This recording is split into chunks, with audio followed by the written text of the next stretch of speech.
Have you ever been turned away, not for what you did, but for how invisible you've become in a world that values surface over substance? In a time where quiet strength is often overlooked, this story uncovers a powerful moment when presence, not power, turned the tide. If you're someone who's built a life on honor, resilience, and values that don't need to shout, this story was made for you. Watch till the end. You'll walk away reminded of your worth. Share your own moment of quiet impact in the comments.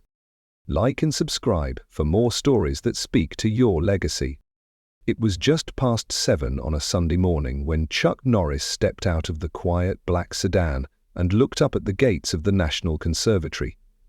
The early sun spilled light across the stone path, catching the glint of old brass lettering carved above the arch. It read, "For those who let music speak." Chuck smiled. The words still held meaning, even if the world behind them had changed. He wore a simple navy jacket and soft leather shoes. Nothing called attention. No medals, no signatures. Just a man with silver at his temples, a quiet weight in his shoulders, and a folded invitation in his breast pocket. A thin mist lingered in the air, the kind that made even the most familiar places feel distant. He took a breath and walked forward. The guard at the gate didn't look much older than 20.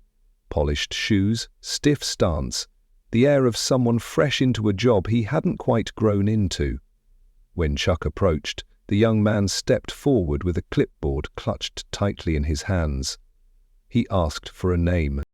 Chuck reached into his pocket and offered the invitation without a word. The guard glanced at it, then at Chuck, then back down again with a flicker of uncertainty.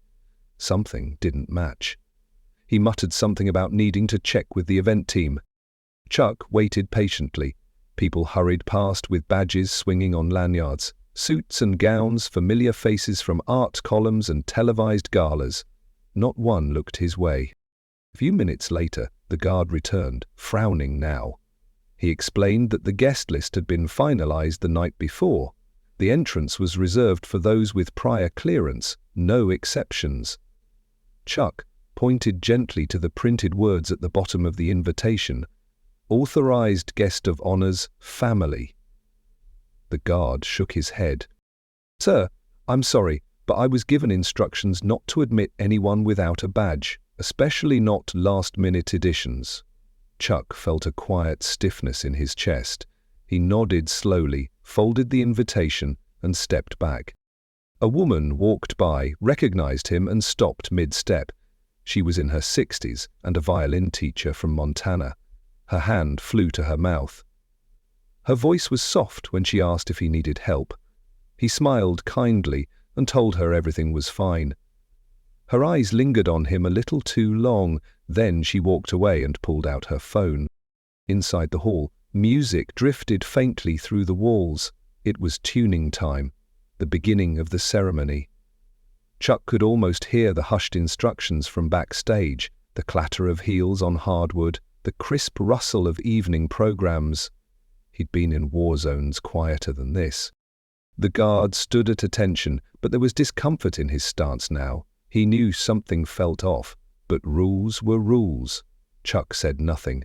He turned away from the gate and walked along the side path toward the trees that lined the property, just far enough to be out of sight, but close enough to listen. He found a bench beneath a crooked elm and sat down. His knees ached a little more these days. The scar on his hip still flared up when the weather shifted. He let the silence wrap around him. Somewhere deep inside, a familiar question stirred. Not again. Chuck had spent his life building presence, not with noise, not with fame, but with constancy.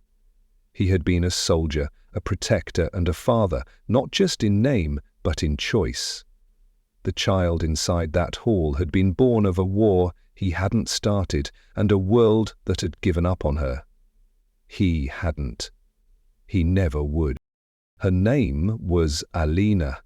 He still remembered the day he first held her in that refugee center in Kosovo.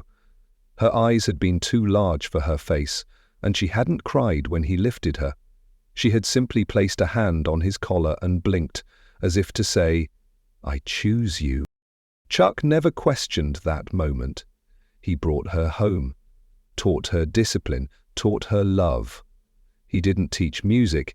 That came from somewhere deeper inside her. She had an ear that could hear emotion, whereas others could only hear sound. It wasn't talent, it was spirit. For 16 years, Chuck stayed in the background. No press, no interviews.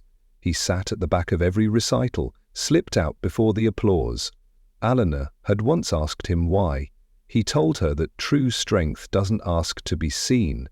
It just shows up when it's needed. Today was supposed to be different. Today she would play in front of the world.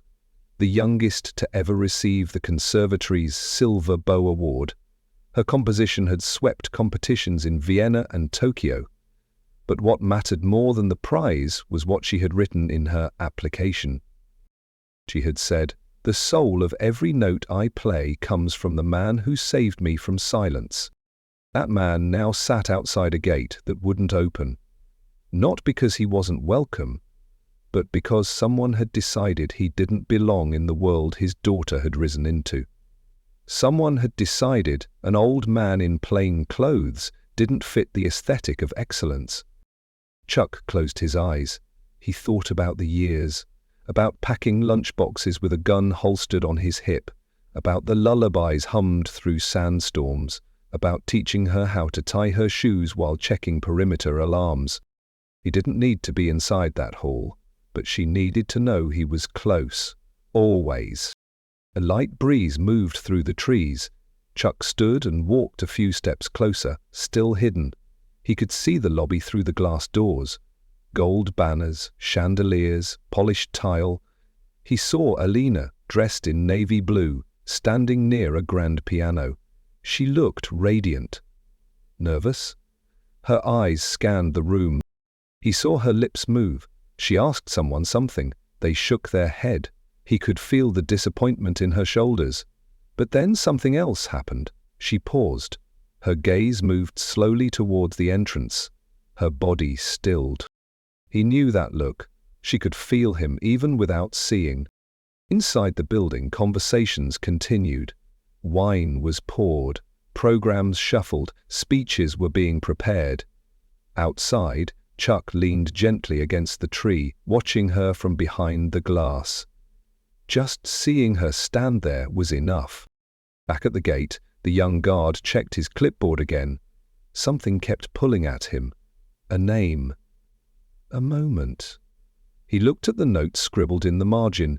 Do not admit unknown guests, especially old males without registration. He frowned. It felt oddly specific. He pulled out his phone, searched the name quietly. Chuck Norris. The screen lit up with images, history, and articles. Then he looked up, scanning the sidewalk. But the bench was now empty.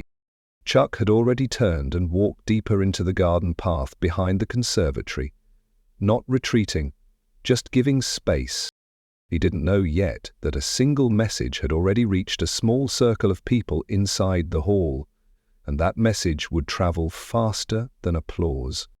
One violin teacher from Montana had texted 3 words to the conductor's assistant. Chuck is outside. And somewhere deep in the heart of that gathering, something had already started to shift.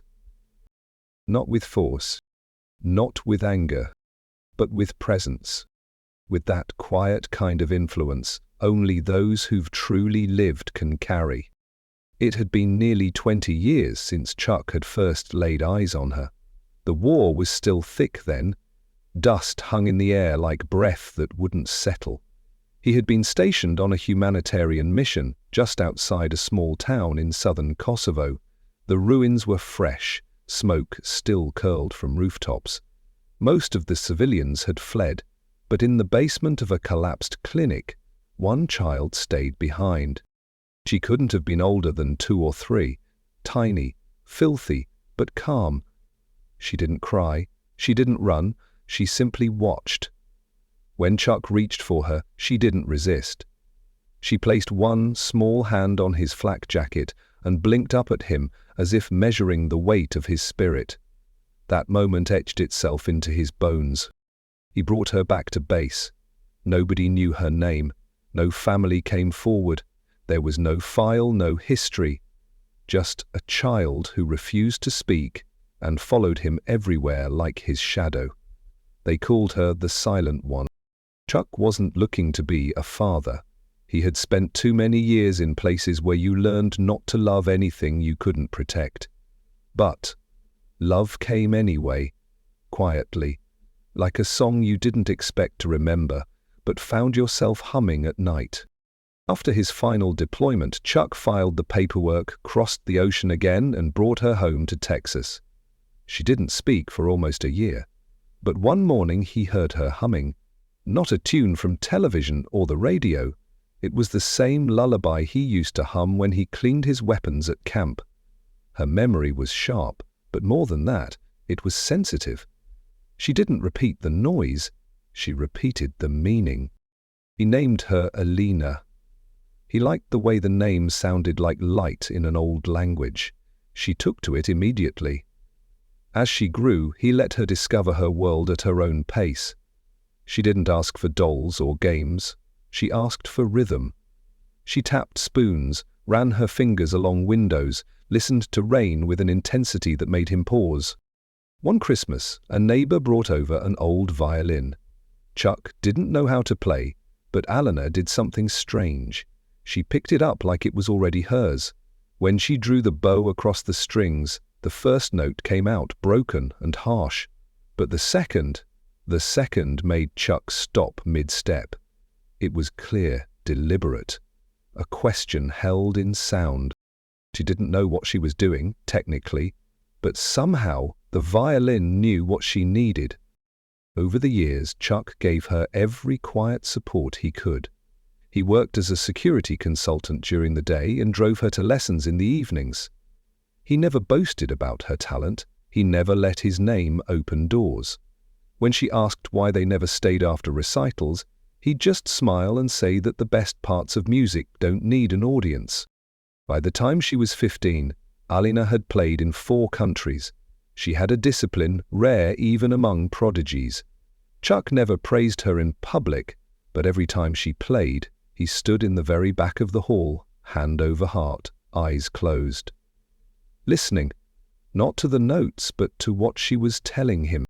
What the world didn't know was that Alina never called him Dad in front of others, not because she didn't want to, but because she felt it cheapened what he meant to her.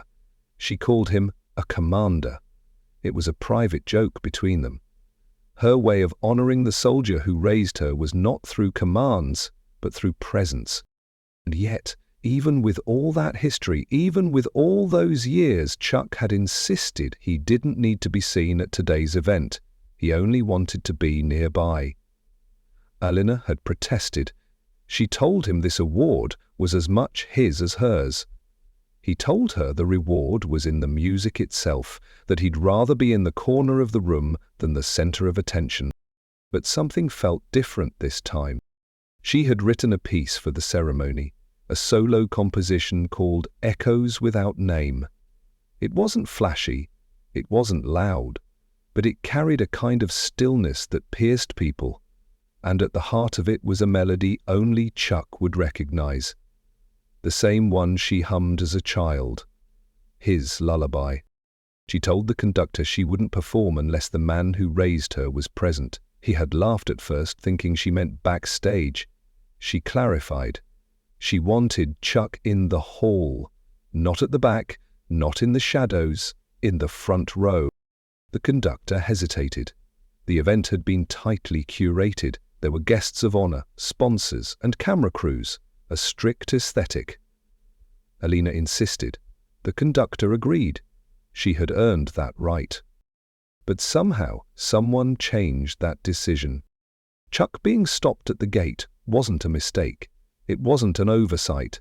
Someone had given a directive. Maybe it was about control, maybe ego, maybe an image, but it was intentional.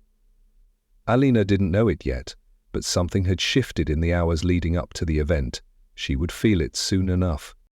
Inside the lobby, she was pacing. Her heels clicked softly against the tile floor. She kept glancing toward the entrance. Several people asked her if she was okay. She nodded politely, but her mind was elsewhere. She could feel a disturbance. A silence. That wasn't natural. She turned to one of the organizers and asked if the family guests had arrived. The woman checked a clipboard and said, "Yes, all present." Aliena frowned. She asked if someone named Chuck Norris had signed in. The woman didn't look up, just repeated that all registered guests were accounted for. Alina's heart sank.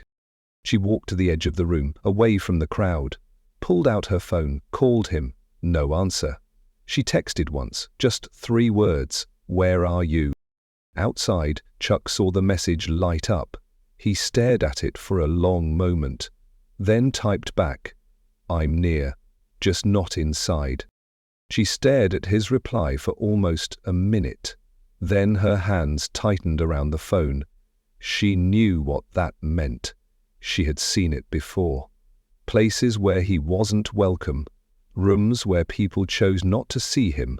Not for what he did, but for what he looked like or didn't say. She whispered to herself, "Not today." Without saying a word, she walked over to the program director and asked again who had made the decision on guest access. The director brushed her off, saying it was a security policy. She pressed. He avoided eye contact. Someone, somewhere, had pulled strings. She turned away, hiding the sting in her eyes, but in her chest something sharper was taking root.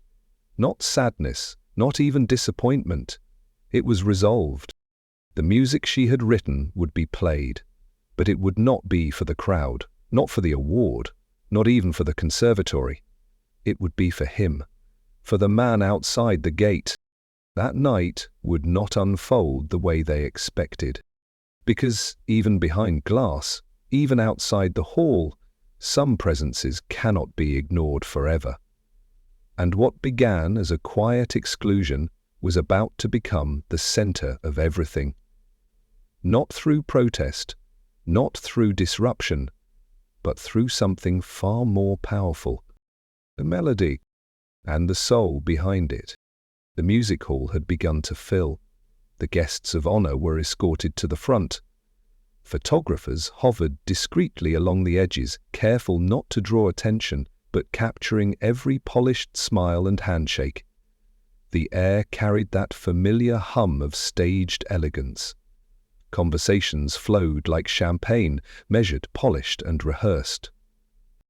Alina stood behind the curtain, violin in hand. She wore the same deep blue dress she had chosen months ago, not for fashion but for memory. It was the color of the sky the day Chuck first brought her home. She used to trace clouds in that same shade, sitting on the front porch in Texas, her feet barely touching the floorboards. Behind her, someone whispered for her to step into position. She nodded, but didn't move. Her mind wasn't in that room. It was just outside the gate, where he still waited. Back at the entrance, the young security guard checked his list again. His fingers hesitated over a name he hadn't seen before. He glanced around, suddenly aware of how rigid the atmosphere had become. Something about the way people were talking inside had shifted. The buzz didn't feel natural. It felt tense, measured. It was as if something unspoken had entered the room, and everyone was trying to pretend it hadn't. In the hallway, a retired music professor adjusted his tie. He was in his 80s, walked with a cane, and had taught at the conservatory for almost 4 decades. He didn't know Chuck personally, but he recognized the look on Alina's face. It was the look of someone fighting to stay present while half their soul stood outside. He had seen that look before. Soldiers who came home but weren't allowed into their own ceremonies. Fathers who sacrificed everything but were asked to stand in the shadows. He walked slowly to the edge of the lobby and asked the guard a simple question.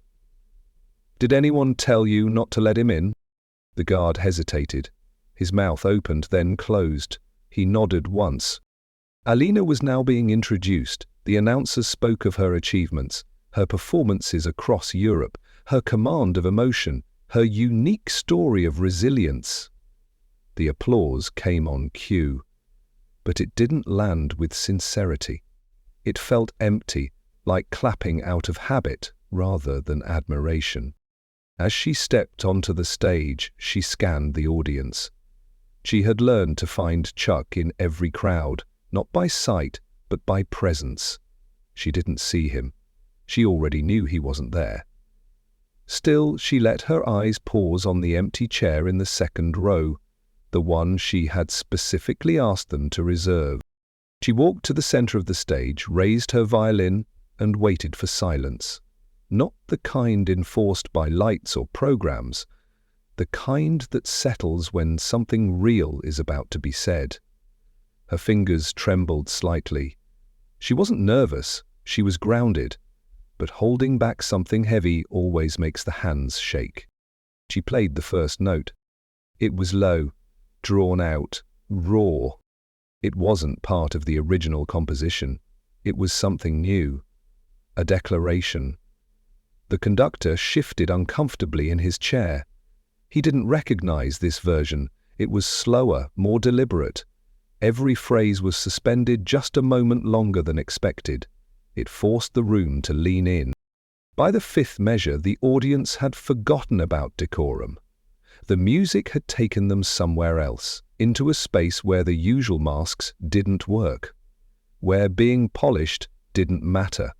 It wasn't beautiful, it was true. And in the middle of that truth, the first of the 5 sentences arrived. Outside, the guard took a step toward the gate. He spotted the same violin teacher from earlier. Miss Uveline from Montana was now standing off to the side, watching him.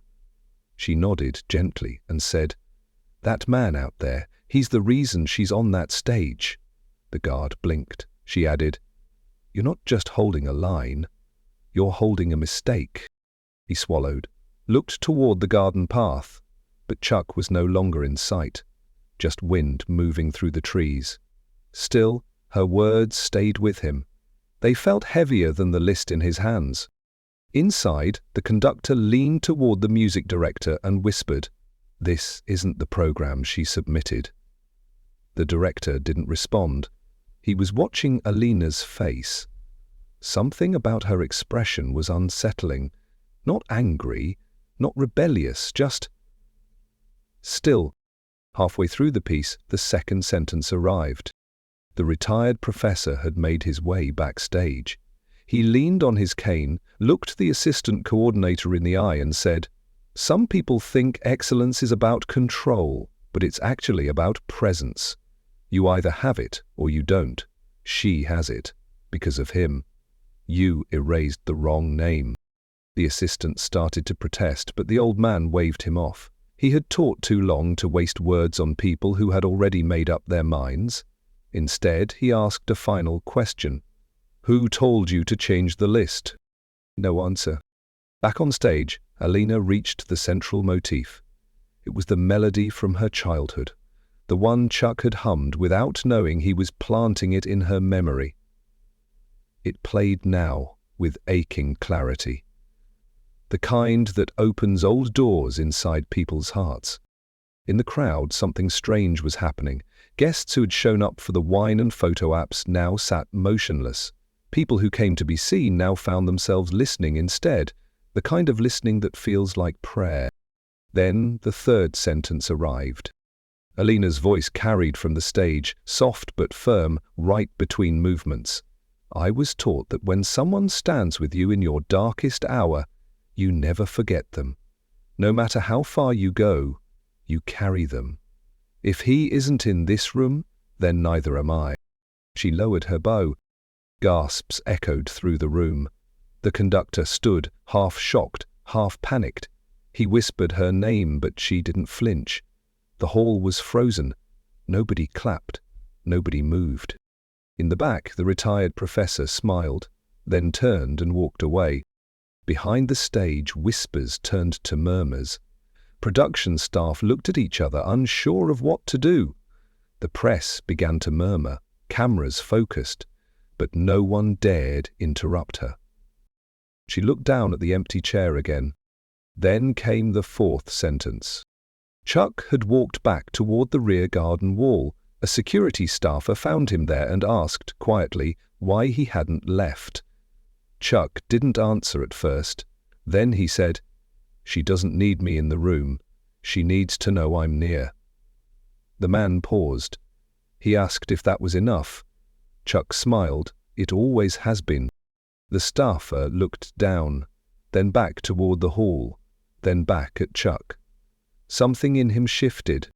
The fifth and final sentence wasn't spoken by a musician. It wasn't whispered by a teacher. It wasn't typed into a phone. It came from a woman whom few people noticed anymore. She was seated in the front row, wearing a cream-colored shawl and pearl earrings. She hadn't clapped. She hadn't stood.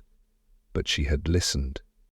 She stood now, slowly, carefully, and walked to the stage.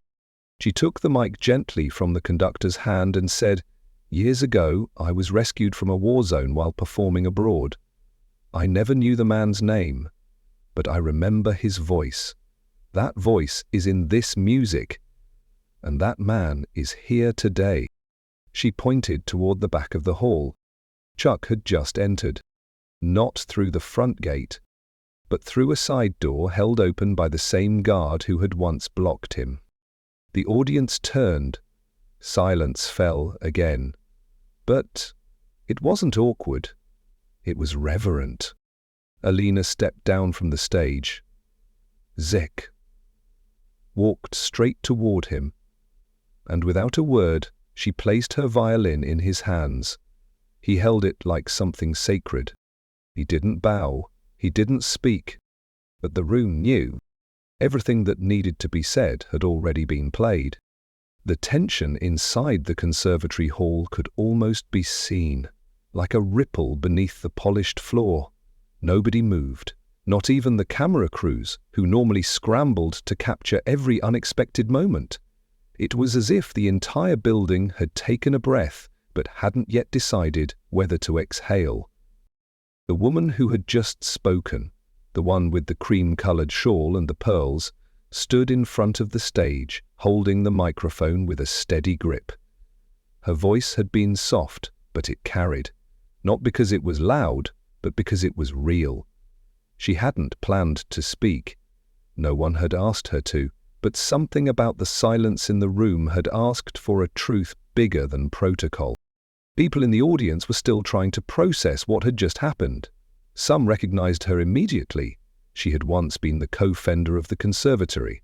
Now retired, she rarely appeared at public events. She hadn't spoken at a ceremony in nearly a decade. Her presence today was symbolic. At least, it was supposed to be. But now it was something else, something no one had expected. Behind the stage, the conductor looked stunned. He had spent months preparing for this event, curating every detail. He wasn't a cruel man, but he was careful, obsessed with perception, with polish. What just happened felt like losing control, and yet there was a strange relief in it too, like someone had finally said what needed to be said. Alina stood at the base of the stage, looking toward the rear door. Chuck was still walking down the aisle. He wasn't rushing. He didn't need to. Each step felt deliberate, measured. He walked like a man who understood time differently. Someone who had lived long enough to know what mattered, didn't need to be hurried. Eyes followed him. Some whispered. Some didn't speak at all, but nobody turned away. When he reached Alina, she looked at him for a long moment. Then, he placed a hand gently over his heart. He covered hers with his own. No words passed between them. They weren't needed. Their story had already been told in every note she played and every step he took. At that moment, something subtle but powerful happened. The guests, one by one, began to stand. Not in applause, not in performance, but in acknowledgement. It wasn't about celebrity. Most of them didn't even know the full story, but they knew enough. They could feel that something authentic had entered the room. And for people who lived most of their lives in curated spaces, that authenticity was rare and sacred. One by one, the crowd stood. The conductor lowered his baton. The program was forgotten. No one said a word. Backstage, the event coordinator pulled out the final award envelope. His fingers trembled slightly, not because he was afraid, but because he understood now that the event had outgrown the script. He looked to the woman in the shawl, waiting for direction. She nodded once. It was all that was needed. He stepped forward and read from the card. It named Aline as the recipient of the conservatory's highest honor. But instead of inviting her alone to the stage, he paused. Today's recognition is shared with the man who stood behind the music, the one who taught her, not with theory, but with presence. Chuck looked surprised. He didn't expect that. But Alina took his hand and guided him forward. They stood together beneath the lights. For once, he did not try to step back into the shadows. The audience remained standing, not clapping but watching with the kind of reverence that belongs in moments you remember for life. Chuck turned slightly toward Alina and leaned in. His voice was barely above a whisper, but she heard it. "You don't owe them anything," he said. She shook her head and replied, "I'm not doing it for them." She turned to the microphone. She didn't give a speech. Instead, she told a story. It wasn't about her achievements. It was about a day in Kosovo long ago, about a soldier who gave a child his coat, about a lullaby hummed beside rubble, about the silence that became music. The story was simple, but its weight landed deep. She finished with a final line. "Every time I perform, I carry him with me. Not because he demands it, but because the soul recognizes its home." Then she stepped back. The lights dimmed slightly and the hall settled once again. There was no formal transition, no command to begin. She just lifted her violin. Chuck stood behind her, not in the spotlight, just near, and she played. Not the scheduled encore, but something new. It was slow, intentional, a melody shaped like memory. One that reached the corners of the room and wrapped around every listener. The kind of melody that doesn't ask for attention, but commands it anyway. People cried. Not loudly. Just quietly, the way you do when something inside you gets stirred in a place you forgot existed.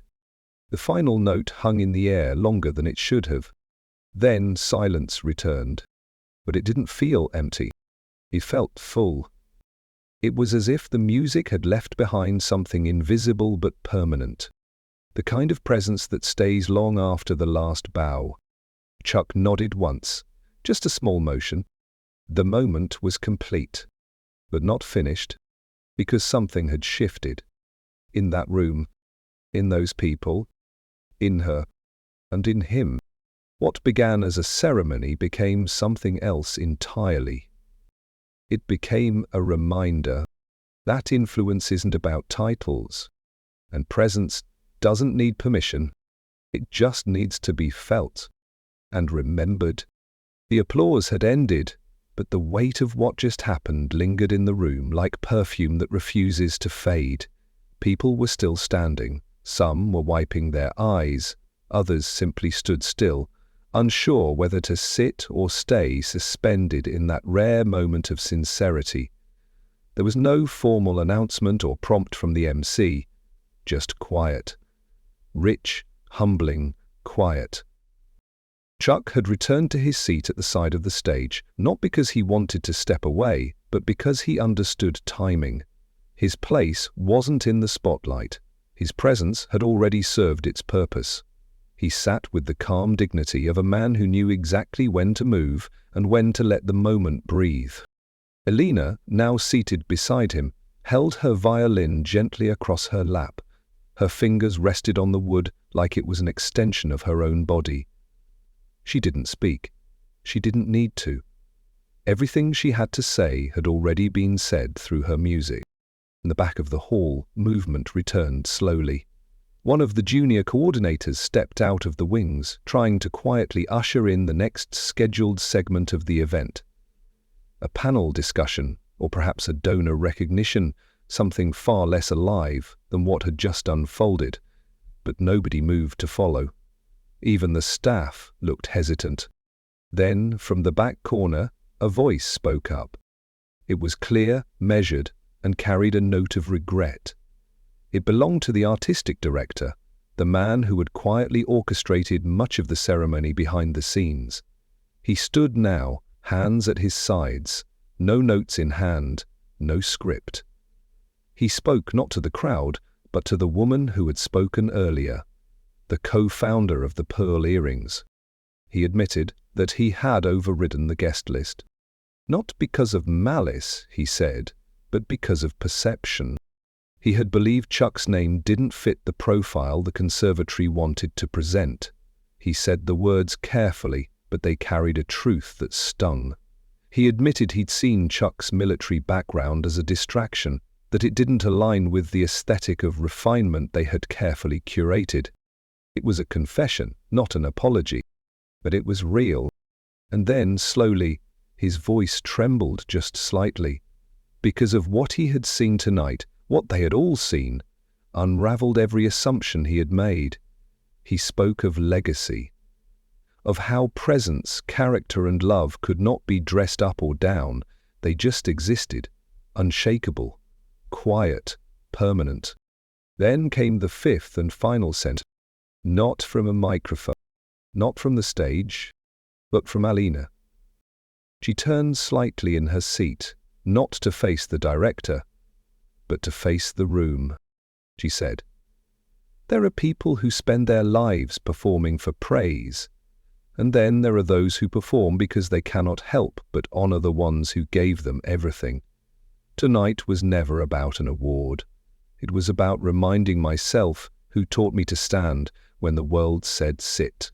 She stood again, and to the edge of the stage, and pointed to the back row, where the security guard from earlier was still standing, quiet, watching.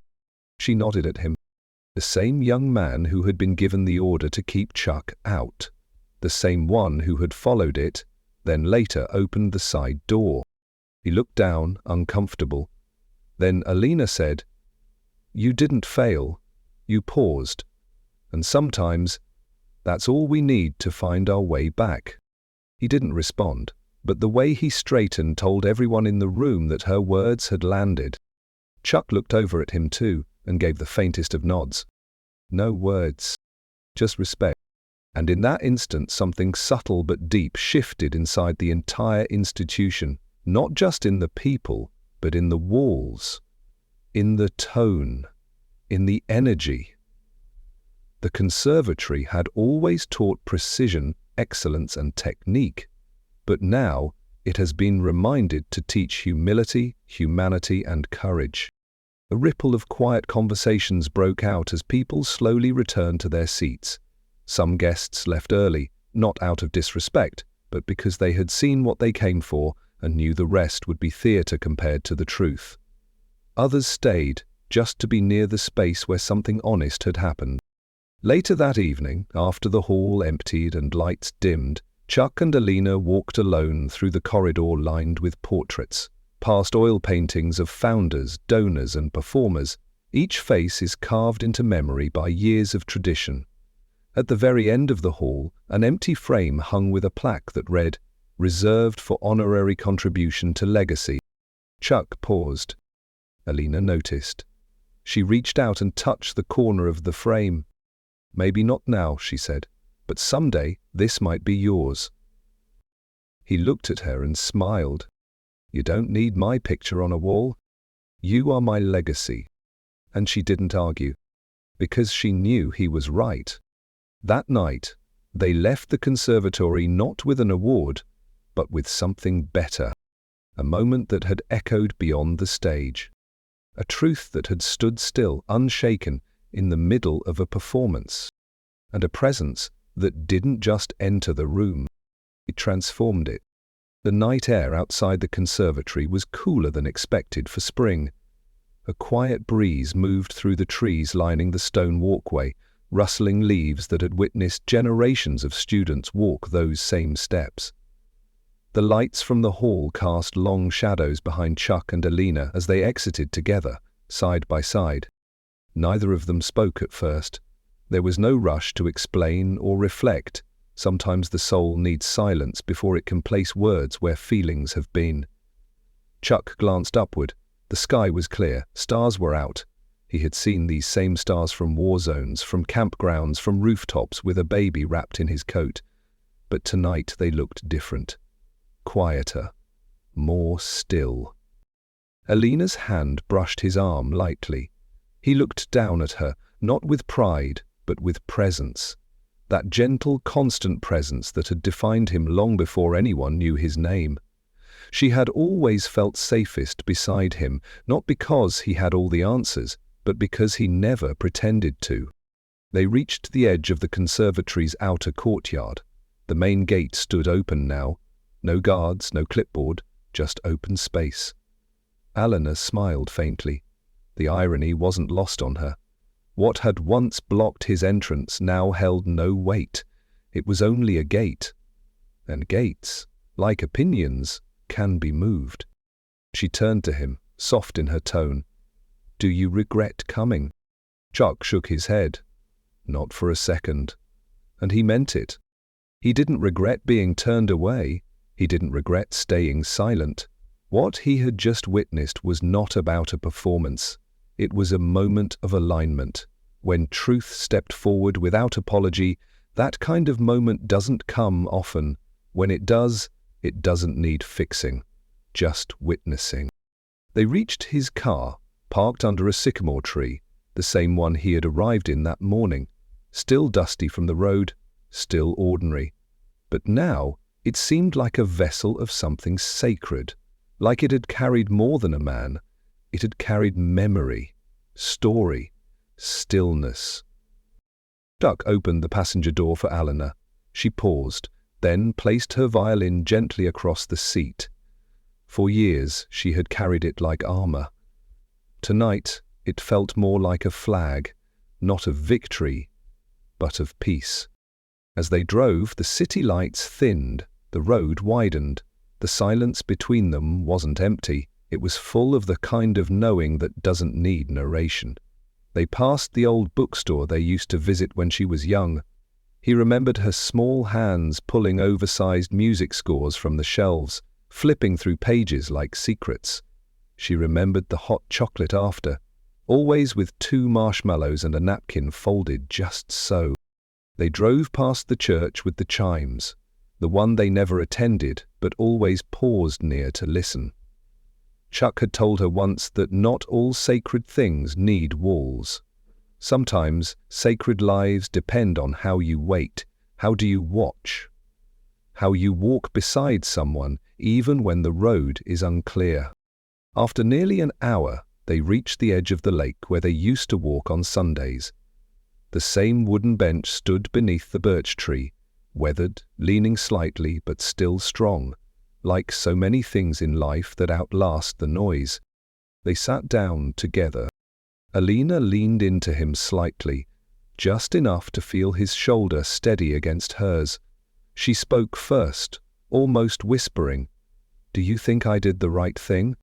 Chuck answered with the same quiet tone he had used when she was 5 and couldn't sleep. "You didn't do what was expected, you did what was needed." She let those words settle.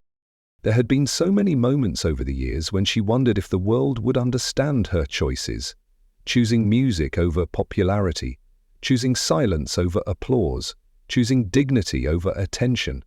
But every time doubt crept in, she had Chuck's presence to lean against, not as approval, but as a reminder. They sat in silence for a while. The lake shimmered under moonlight. Crickets played a rhythm only nature understood. Somewhere in the distance, an owl called once, then stopped. Everything felt still. Not paused, not waiting, just settled. Chuck turned slightly. He looked at her like he had when she first played for him, that unspoken mix of wonder and peace. Then he said something he had never said before. "You were always more than gifted. You were grounded." Alina felt her eyes sting. Not from sadness, from recognition. She reached into her coat pocket and pulled out a folded slip of paper, a handwritten note. She placed it in his palm. He opened it slowly. It was a letter she had written years ago but never given to him. The ink was slightly faded and the edges were soft, but the words were clear. It spoke of her childhood, of moments he probably thought she didn't remember, of the coat in Kosovo, of the night she first called him commander in her own small voice. At one point she cried after losing a competition, and he said, "You didn't lose, you just didn't arrive yet." She had written that every great note she ever played was a wash, not his story, but his stillness. Chuck folded the letter carefully, held it in both hands for a moment, then tucked it inside his jacket. He didn't speak, but she knew he had heard every word of it long before it was ever written. The wind picked up slightly, the lake surface trembled, then calmed again. Alina stood slowly, looked out across the water. "We should go," she said softly. Chuck nodded, but he didn't rise right away. She waited, knowing he was giving the moment one last imprint. Then he stood. As they walked back toward the car, Alina reached for his hand, not like a child, not like a daughter, but like someone who finally understood the full depth of the man who had walked beside her all these years. No medals, no stages, just presence, just loyalty, and love that never asked to be seen but showed up anyway. When they drove away from the lake, the bench behind them stood quiet. But not alone. It held the imprint of two lives that had just rewritten a story not just for themselves, but for everyone who had watched. Not with drama, not with outrage, but with stillness that carried more weight than any performance ever could. And as the road unfolded in front of them, Chuck looked straight ahead. His voice was soft when he said it. Some battles aren't fought with bullets. They're fighting with loyalty, and no one messes with that. Not on my watch. Sometimes, the most powerful message isn't shouted or staged. It's delivered in silence, in presence, in the way someone shows up when it matters. Chuck Norris didn't walk into that room to make a statement. He walked in because loyalty brought him there. And in doing so, he reminded everyone that true influence doesn't need a title, a stage, or even a microphone. It only needs to be real. For those of us navigating leadership, family, or simply trying to be better in how we show up in life, this story holds a quiet truth. Presence speaks louder than words. Respect doesn't have to be demanded when it's lived out daily in the way we carry ourselves, the way we listen, and the way we honor what truly matters. Maybe you've been overlooked. Maybe you've stood quietly while others took the spotlight. But if you've shown up with integrity, consistency, and care, then you've already said more than words ever could. This is your reminder. You don't need to be the loudest person in the room to be the most respected. You just need to be the one who shows up with intention. If this story stirred something in you, share a moment when your quiet presence made the biggest impact. We'd love to hear your experience in the comments. And if you're looking for more stories that reconnect you with what matters most, dignity, wisdom, presence, then like this video and subscribe to the channel. We tell these stories because they matter. And maybe, just maybe, they remind us that we still do too.